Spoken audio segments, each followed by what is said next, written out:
ang good news, kahit na tinamaan tayo ng pandemya at nagsarado tayo ng eskwelahan, tayo isa sa ang pinakamahabang bansa na nagsara ng eskwelahan.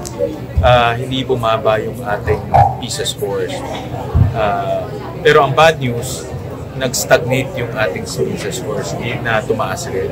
So, meron tayong, kumbaga, ang tingin ko, kung aayusin natin yung mga reformang ginagawa natin, wala tayong ibang direksyon kung di tumaas yung ating scores.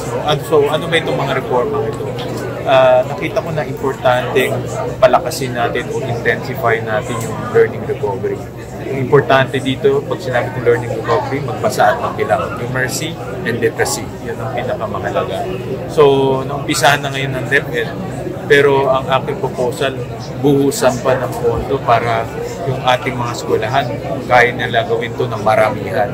Dahil limitado rin ang pondo ng mga eskwelahan, limitado rin yung mga batang natutunan. So, pagbubuhusan natin to ng pondo, hindi naman ganun kalakihan, estimate namin about 10 billion.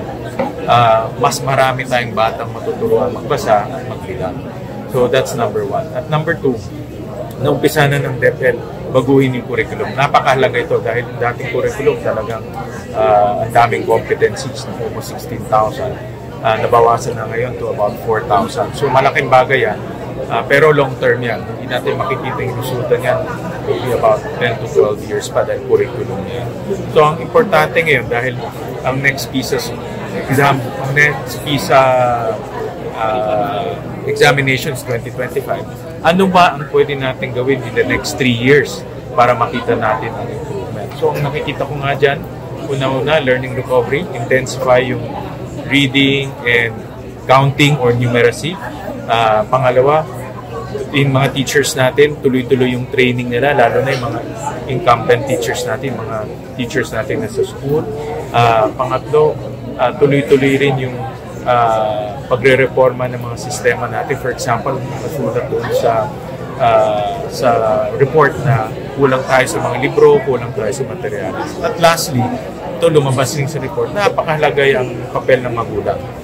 Lumalabas sa report na yung mga bansang na merong magulang na aktibo, mataas yung scores nila sa math. So, importante yung mga magulang din natin makibahagi sa edukasyon ng kanilang mga anak. Of course, lumabas na nga yung PISA results, of course. Ngayon, nagtuturuan na po yung mga, the Castro said na dapat sisihin daw si Vice President Sara Duterte. De Lima said, mag-resign na si Vice President Sara Duterte and let the educator take charge. What's your take on these hot takes po na dapat mag-resign na si Vice President Sara and let an educator take over? Hindi tama yung pagsisisi nila kay Vice President Sara dahil yung pandemic, hindi naman nating kontrolado yan. At itong nakikita natin yun, hindi naman time pa ni Vice President Sara. Time pa ito ng dating administration. You have to remember, ang education system natin is 13 years. K-12 tayo. So, yung tinuturo mo ng kindergarten, ngayon mo lang makikita yung resulta mo. So, ibig sabihin, not last administration, not the other administration, but maraming administration dumaan. Kaya ito yung nakikita natin ngayon. Pero, para sa akin, importante ang sisiyan. Importante ngayon, supportahan natin ang Department of Education dahil nag-umpisa na yung reforma. Supportahan natin ng budget, supportahan natin ng batas, supportahan natin ng policy.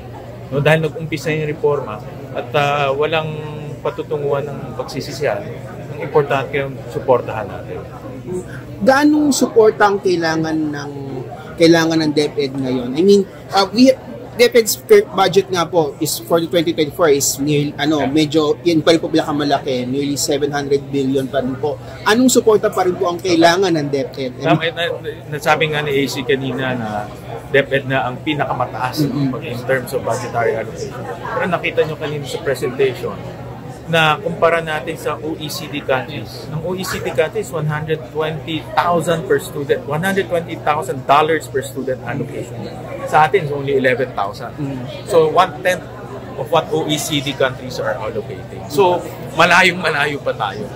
Kaya nga sabi ko, alam ko, limitado ang pondo, i-allocate natin to sa mga magagawa natin na makaka-improve in the next 3 years. Ano ba yun? Pagbabasa, pagbibilang ng bata. Simple, pero malaking impacto for the next 3 years. At Pwede rin natin idagdag yung science sa mga higher grades, no? Dahil science nakikita natin importante rin sa pag-aaral ng